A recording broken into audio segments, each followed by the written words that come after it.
Hello, everyone, and welcome to Mind Your Mental. Just a reminder that this podcast is not meant to be a substitute for a relationship with a licensed mental health professional. I know they are hard to find, and I get that. I have a bunch of resources on my website if you need them, but I am not your clinician. I am a psychologist, but I am not your psychologist. So if you need any specific help, please look for the help of a licensed mental health professional. Learn all you can learn from the podcast. Enjoy the episode. Welcome, Professor Odie.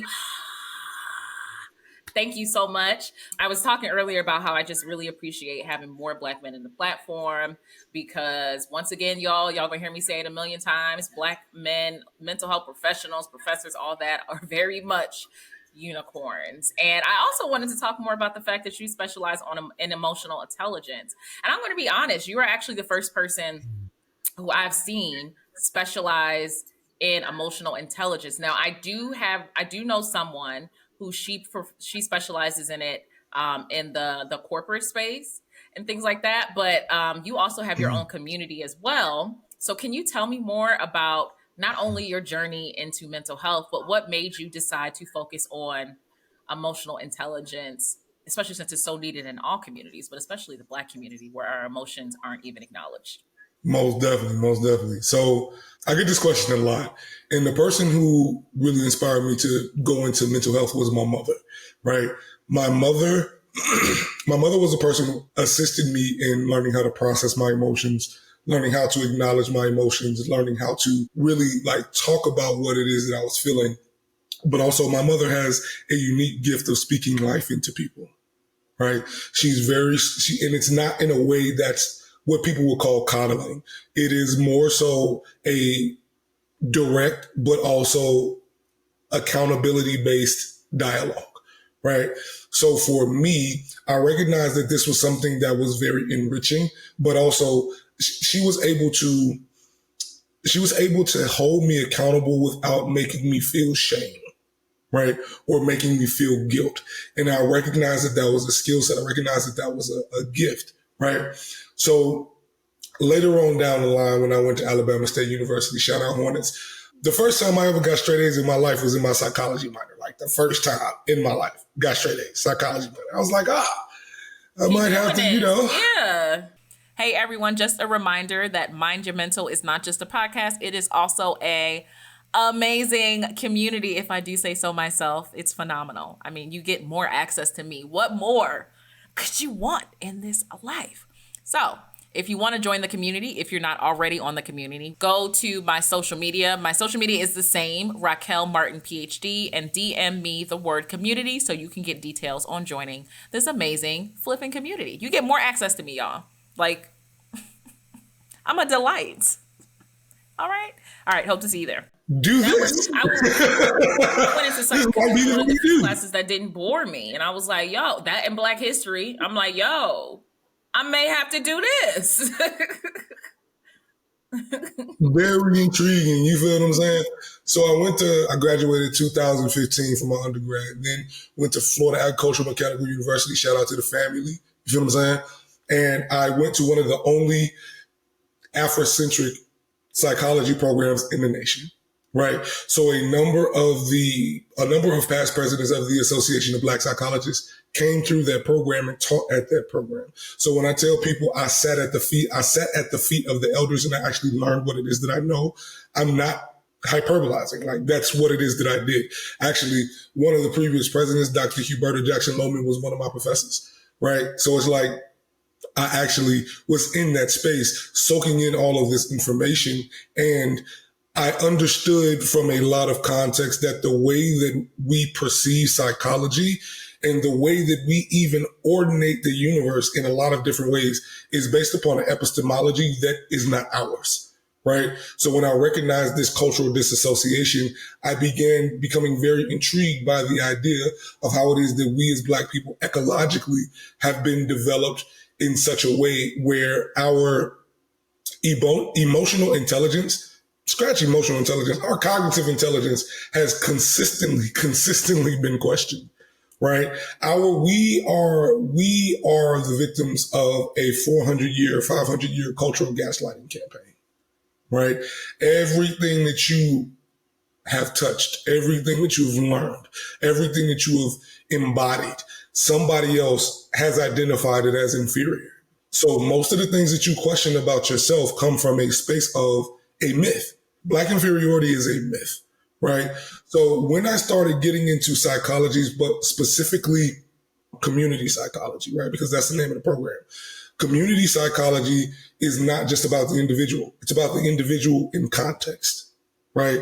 So everything that I talk about is within context, which leads me to emotional intelligence.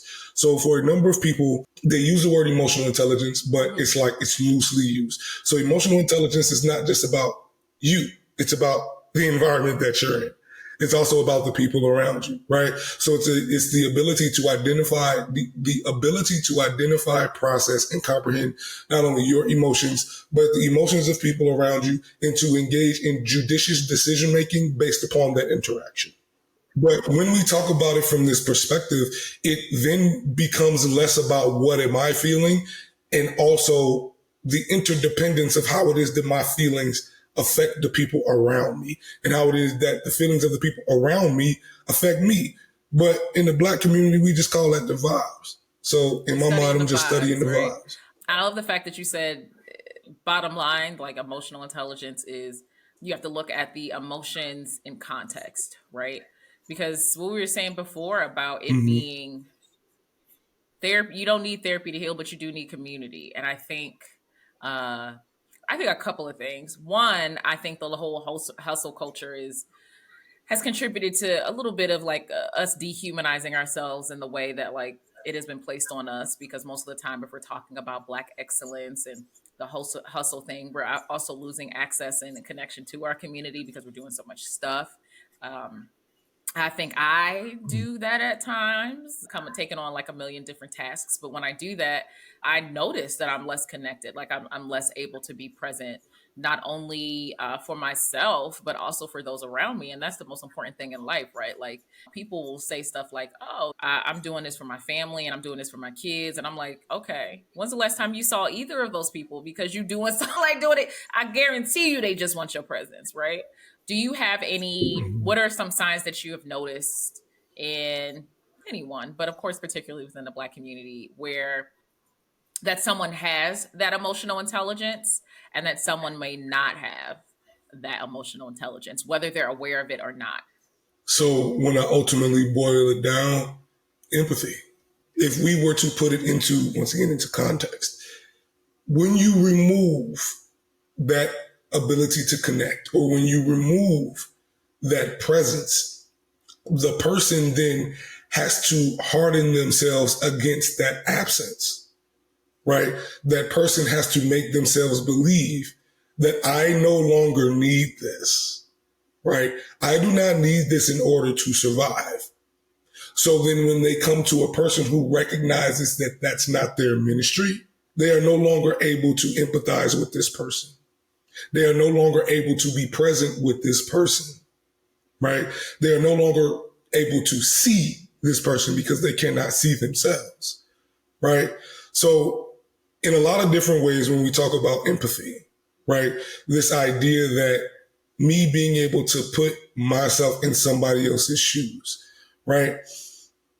For people who have experienced particular types of trauma, that ability to empathize with other people reduces. They're no longer able to extend themselves in a particular way because that requires vulnerability. For a number of Black people, vulnerability is equivalent to exposing oneself to trauma, right? Because that vulnerability is not usually, we were talking about childhood, or we were talking about the development. We get to a particular age, both Black men and Black women, where we stop being children and we start being adultified. At that age of adultification, the empathy for our childlike wonder or the empathy for our childhood ceases. You are now an adult. You need to learn how adults see the world. And that usually comes with exposing you to trauma and harm, because that's the only way that you're going to learn. The world is unfair. These things are unfair. especially Right. Actually, for I was going to Black say that people. it's like, because it's not Right. always that the world is unfair and the world is hard on you. It is the world is unfair for you as a Black person. This is something that you as a Black person have to deal with. And this is how something that you have to maneuver as a Black person. Because in seeing that, in that adultification, in that dehumanization, you also have Black youth seeing other people not being treated that way. Right? Other people's freedoms being handed to them openly. Other people not having to know that you shouldn't wear a sky blue hoodie after dark. Not knowing the 3 R's: don't reach, don't resist, don't run. So I think when people have this whole thought process, and a lot of times it's parents or people, it's not even just parents, because I operate in the realm of community. It just be adults overall who come into contact with youth. They're stating that like the world is tough, so I'm going to be tougher on you. But Black youth aren't seeing it as a racism issue. They're seeing it as a race issue. One of the reasons why I state that it's like racism related stress, racism based stress instead of race based stress is because you will have people coming up thinking that it's because they're Black, and it's not because you're Black. It's because of what your Blackness apparently brings out in other people, biases and prejudice and stuff like that. And you mentioned a very good thing, because just like you stated, everything that you touch, everything that's been provided to you, there's been this thought process of it being inferior. That's because oppressors have always played the long game.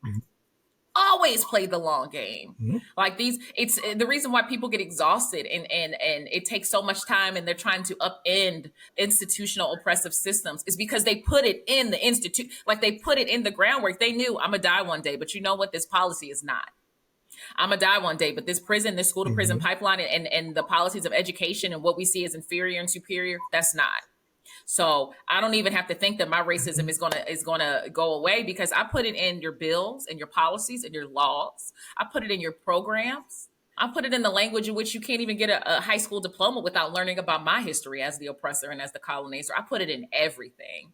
So I always know that my work is gonna continue on. That's why so many people get exhausted, like it's so much work. And I'm like, yeah, because they played the long game. We need to do the same. We need to do the same. Oh yeah. In that realm. And I even want to go back to your point about when studying womanism, studying feminism, and all. So first of all, I'm not a feminist. Yeah, I'm a womanist. Right? I'm more married to the ideological intersection of womanism, right?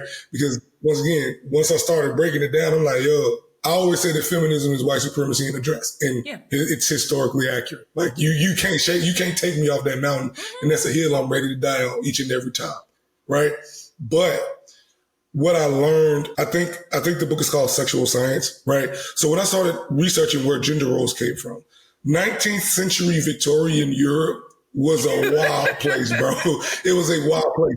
So I literally just learned, like earlier this week, that the way in which women were identified to be inferior, white women specifically, they were identified to be inferior based upon their sex because their cranial shape, right? The pseudoscience of head shaping, or not head shaping, but head shape. These white men said the reason why white women were inferior was because their head shapes were closer to Black people than they were to white people. At that intersection, I was like, okay, this is beginning to become very interesting, because the way in which you all make women feel inferior is based upon racism. Y'all, like when we say everything is racist, everything is racist, bro. We'll still vote in the name of patriarchy when you're a fight. It's the same way I felt like with Trump went in, and I'm like, he is part of the 1%. 99% have more. You have more of a connection to us than ever with Trump, and yet you vote, and you don't vote in your own interest, right? There's always this aspect of like Black women need to vote this way. We it may not be every person, but the majority wide. We do vote in our interests. It's European American women. They don't vote in their own interests. And most of the time, their interest is aligned with ours if they have some sense.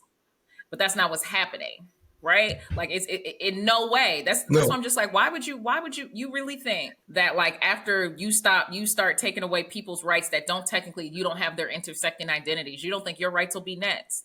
And now we're concerned. Oh my God, Roe versus Wade. Y'all thought that wasn't coming?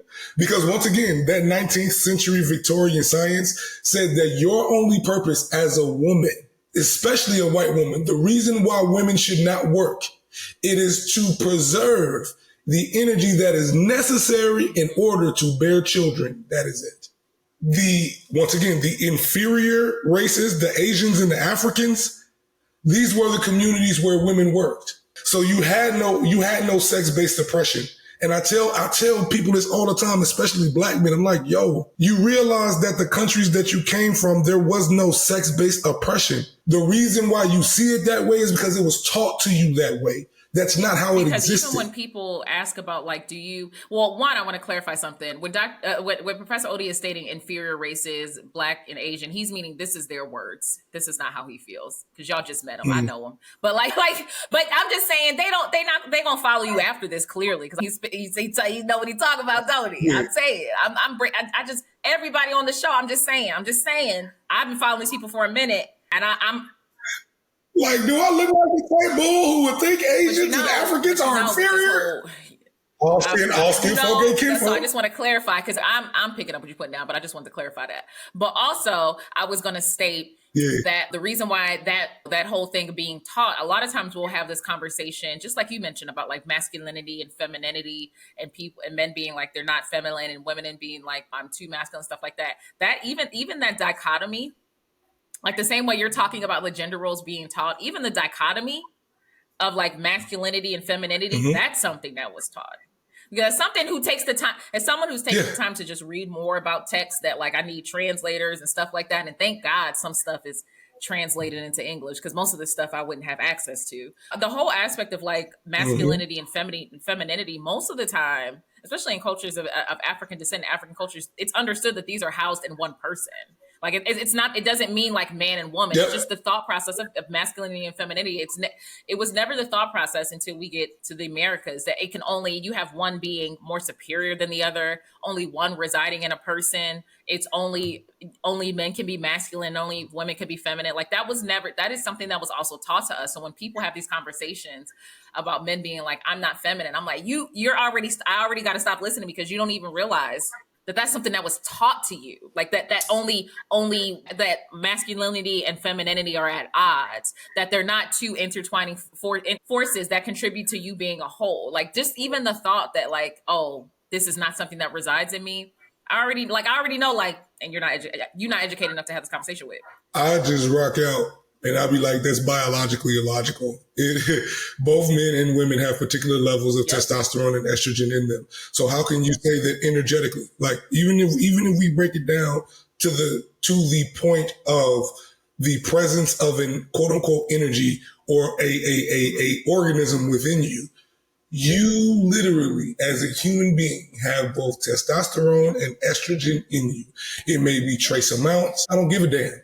If it vibrates, it exists. Therefore, if this exists within your biological form, you cannot say to me that I am in no way, shape, or form feminine. No, that's what you want to believe in order to reinforce the perception that whatever it is that you are doing or however it is that you are behaving is the appropriate way to do and or behave. I think it's also the thought process that like automatically feminine is going to be seen as inferior. So there are times when men are stating they're like, oh, I'm not, feminine, but what they're trying to state is that I'm not inferior, and in their mind they've already paired femininity with inferiority, and that's already an issue, right? Because most of the time when they're saying I'm not feminine, it's because in their brain they thought being feminine is being less than. And every single time I think that, every time people say that, I'll be like, tell that to your mothers. I want you to tell that, and I want to be there when you do it. Please, can I be there? Like, because they're in their brain, that's what they're thinking of, because they've paired femininity with it being inferior. And I've never met a stronger group of individuals than women. As someone who we consistently have to deal with stuff and are told to suck it up, and just like black men, or as a group, that you'll have the aspect of black men being said that like it's easier because you're a man. But I was like, but they're also black though. So let's also, like, can we please, I'll be saying that to black women all the time. I'm like, yo, sometimes there's a difference between somebody being a black man, and a lot of y'all look at black men as men who just so happen to be black. I have more men around me than women most of the time. I am rearing 2 black boys. I am married to a black boy. My parents are married, and just watching that, and I'm just like, I will say I fall into that trap too, because there are so many times where I'm just like, yo, I wish, man, just being a man, sometimes it just seems just easier. But then I realized, though, I want to be a black man. Being a man seems easier, but it's not just man. I would also be a black man, and that comes with its own things. And I wouldn't change my ethnicity for anything. So it's just like, well, that's I don't know. I can't choose. It's all tough. Like, we get paid more, but we get employed less. Like, there's an fear of black men. When I tell you, one of the seats on the airport, one of the seats that I always go for is the black man will take the window or whatever. I will always sit in that aisle because I know ain't nobody taking this middle seat. Nobody chooses. And I used to do the same thing on a bus, on SEPTA, on the L. I used to just be like, oh, ain't nobody about to sit next to you. Now, as someone who grew up around black men and black women and had no inherent fear of black men, I would be like, oh yeah, I'm sitting right next to you. Ain't nobody about to sit in the middle of us. We about to have some nice space. But in the airport, when we boarding, because I'm a Southwest girly at this point, I'd be like, I'm gonna sit right here because I already know this middle seat is free. I might even put my bag down here because ain't nobody about to sit next to us. A black woman with a fro and a black man, we about to. You want to stretch out? Nobody's about to sit here. You want to put your bag here? Because there's just like, and as someone who doesn't have that inherent fear, that's the first person I go to sit next to on a flight. If it's not a black woman who I'm gonna chat with the whole time, and honestly, if I have to get work done, I don't need to sit next to a black woman because I'm gonna just talk to her like I've known her my whole life. But like, if there's like a black man sitting in the window seat or the aisle, I'm gonna sit right next to him because I'm like, no one's about to sit in the middle of us. This is gonna be great. That fear they have, that discomfort. People will walk past us to sit in I see it happen every time I fly because I'm always flying alone. People will walk past us to get a middle seat rather than sit between two black people. And I'm be honest, that fear they have of us, I do use that to my benefit on planes. And I'm just saying, like, yeah. It's reparations. Anytime I can use my blackness in order to obtain a benefit that would otherwise be obfuscated by my blackness, reparations. Well, now we get to stretch out. I see the black dude, I'll give him a nod, be like, I'm gonna get right there. All right, sis. Thank you. Let me, like, sit right there. We good. I want to ask you a bit more questions about your specialization, okay? Because one of the things, in addition to talking about emotional intelligence that I really liked reading on your page and your platform, was the fact that you advocate for being selfish as a means to improve one's life. How do you differentiate between healthy and unhealthy forms of selfishness? I was reading a book by the teacher KRS-One, Knowledge Rules Supreme Over Nearly Everything, right? And this book is called The Gospel of Hip Hop First Instrument. It's written like a holy book, right? With verses and all that. In the book, he talked about the difference between being selfish and being a selfist, right? Somebody who is selfish hoards without the intention of giving back. Somebody who is a selfist understands the self with the intent of being the best self who shows up to the community. Being selfish, being healthily selfish, does not put anybody else in danger of harm. It may make them uncomfortable, but it does not put them in the danger of harm, right? It does not put you in the danger of harm. It may make you uncomfortable, but it does not put you in the way of harm, or it does not place you in any danger. It simply shifts the focus back into the self, right? So, and I noticed that every time we talk about like self-esteem, self-care, self-concept, all of these things begin with the self. Before a lot of Black people, our idea of worth has been externalized, right? It has been oriented into a space that is not our own. It is always, I have to mold myself based upon this person. I have to behave this way based upon this rule. I have to no. Do you even know who you are? Or are you more acquainted with the performance that you are supposed to engage in? In order for you to remove yourself from that performance, you have to be selfish. You have to identify what it means to be unabashedly and unashamedly Black. But the only way that you do that is to invest in what yourself looks like in Blackness. Because Blackness is not a monolith. Yeah. You are not a monolith, right? The kente cloth, any cloth that you see that comes from Africa, whether it be West Africa, South, doesn't matter, right? We utilize patterns in order to communicate in the world. Therefore, being a monolith means that you are one-dimensional. You have multiple dimensions. But in order for you to understand those dimensions, you have to look inward. You have to be aware of your own universe. You have to be selfish. So, in that vein of being a selfist, right? How do you feel as though societal expectations around what society deems as masculinity and what the society deems as strength, how do you feel as though that impacts Black men's willingness to prioritize their mental health and practice that healthy selfishness that you're mentioning? This is going to sound really sad. I don't believe that Black men believe that they have value outside of their performance, but even deeper than that, I don't believe that Black men believe that they have the license to ask for rest. It leads to disassociating from the body, right?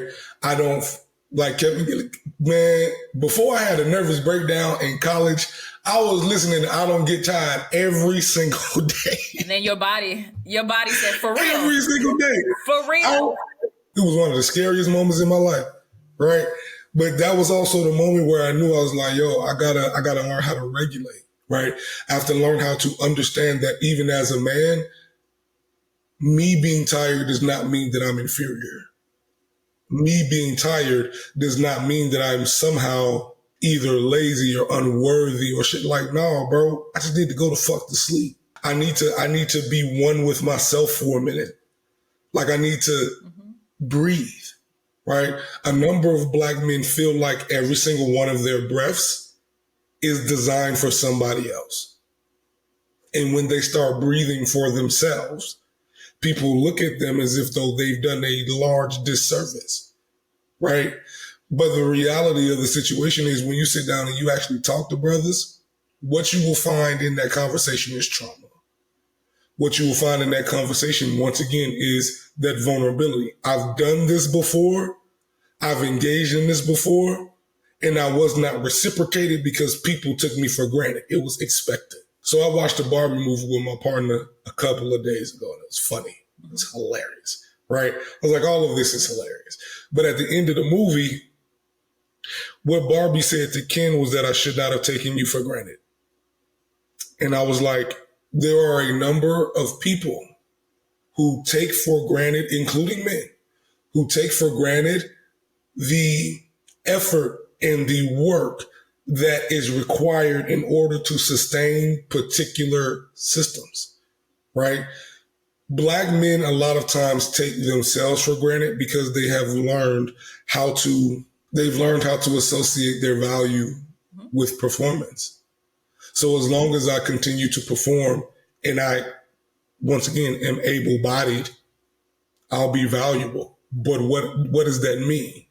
That means that when you sit down, that means that when you rest, that means that when you go to sleep, you no longer have value, right? So when I say take for granted, what I mean is you believe that you'll always be able to be mobile at this rate, at this capacity all the time. So that's the only thing that you focus on, right? But what happens when you get injured? What happens when you are no longer able to perform this? The community that you have left behind, now you are attempting to return to, and they don't want to deal with you. You got to learn how to rest, but you also have to learn how to reciprocate because you can't always run. Sometimes you got to sit. But how do, like, say, speaking as a Black woman, how do we also help to facilitate that in Black men, right? Because all of the work isn't on Black men. I mention all the time about the folklore of John Henry, and I remember always hearing that and being like, this is a trauma story. Like, one of my husband's favorite movies is Life, and I will go on record saying that Life is one of the saddest movies I've ever seen. I kid you not. I don't think it's funny. It's very sad to me. He would watch it all the time, and I would just be like, I do not like this movie. This is a really sad movie. And I can understand how people would be like, it's Eddie Murphy and it's Martin Lawrence, two of the like just most amazing comedians in the world. And I'm like, yeah, this is a sad movie. All I see is pain in this movie. This movie is not funny to me, right? So I see a difference. So when I heard that John Henry folklore, I'm like, this is insane. But it's not only, it's just like you mentioned, what you say, Black men didn't pop out of they mothers, like age 35. Also having to admit to the contributions that like Black women and other Black men contribute to that. So how do myself as a Black woman, or even other people, how do they contribute to that? To Black men feeling that comfort of feeling like you can rest. How do we facilitate that in Black men? Because you can't do it alone. So it's not even all on you. Unlearn and remove yourself from the performance of Black masculinity and from the expectation of Black masculinity, right? So we have this conversation a lot about safe spaces for Black men. So the question that I usually ask is that when we think about the Black community being saved, right? When we think about the Black community coming into its glory days, right? When we think about the Black man in that community, what does he look like? How does he present? How does he move? Is this brother injured? Does this brother complain? Is this brother able to sit and cry? The answer for a lot of people is usually no. Well, can I ask another question? It isn't. Can you provide other signs other than is this brother complaining? Because I will tell you something. My husband does not complain. I don't even, and it's not even complain. I think he sees everything as complaining, but he literally could just, if you just pointed out an observation, and I can tell you that, like, you're not crazy, like, that isn't appropriate, like, this needs to happen, but he won't do it because he sees it as complaining, right? And I know a lot of, my dad is the same way. It's very ironic. I'm very well aware that my husband is, in certain aspects, are very much like my dad. I get it. My mom says it all the time. But even though my husband is not complaining, I know signs of when my husband, like when he's more stressed out, like literally the height of his shoulders, his eating habits, his exhaustion, like the way he comes into the house. But that's because that's my husband. We've been together for 14 years, right? Like, I know him. Say you have someone who doesn't have that dynamic and they're also around, and a lot of us are around Black men that don't complain. If we're not listening out for the complaining, because they're not going to do it, how else do we know? Like, what questions do we ask, or what else do we look for? Because everybody not gonna have this 14-year relationship, like I mentioned it on the other day on the podcast, like my husband eat ice cream more than once a week, something is off. But everybody not gonna be around somebody for 14 years to be like, That's also the amazingness of being in a long-term relationship and the strength in having that. But everybody doesn't have that. So how do we do that around? Because Black men will see, and like, I'm not about to complain. You're not complaining. This is wrong. You're not supposed to be getting treated like that. I'm not asking you to complain. Just tell me so I can help. What are we looking out for if they're not going to complain? Because most of them will see it as complaining, and they're not going to do it. There are a number of Black women who are not going to like the response I'm about to give. You only got to worry about one Black woman right now. You can deal with the rest of them later. I have Black women who constantly ask me, did I eat or did I drink water? Did you nourish yourself? Did you take care of yourself? How was your day? Right? Because a number of women, Black women, see this as I'm a woman, so I got to do. No. You are concerned about somebody else in your community. Your first community are the people around you. Right? Are you okay? How was your day? Did you eat? Did you drink some water today? I care about you, right? A number of Black men do not feel safe complaining because they do not believe that anybody cares about their complaint. There's a meme that was prevalent on TikTok, and it said, when my silent boyfriend finally starts talking. There are men who will not complain, but they will speak. Yeah. They will talk. Are you listening to them? Right? They will not complain, but they will exclaim. Are you hearing them, or are you criticizing how it is that they are talking about what it is that they're talking about? Right? A number of Black men will internalize a lot of things, but just like you said, if you're paying attention, you'll see it. Their patterns of behavior will change. Things will shift. Right? Oh, well, what if it harms me? Okay. Is it harming you, or is it making you uncomfortable? And that's a very real question. Is it harming you, or is it making you uncomfortable? If it's harming you, then by all means remove yourself from it. But if it's making you uncomfortable, sit with him in that discomfort. Sit with him. Because your expectation of him as a man is saying, oh, well, he should be able to communicate. Once again, developmentally speaking, most men are taught from a very young age that their complaints don't mean anything, that their emotions don't mean anything. So why would I give you something that you perceive as not valuable? But I know that if I behave in a particular way, or I know if something stops, you'll pay attention. Mm-hmm. Right? So sometimes it's not what question should I ask? Sometimes it's what am I expecting from this person? And how am I projecting that expectation? And how is that projection of an expectation removing me from being able to see who he is? Because that'll give you all the information that you're looking for. The same, one of my friends said this, and I feel like this is going to be very important in closing.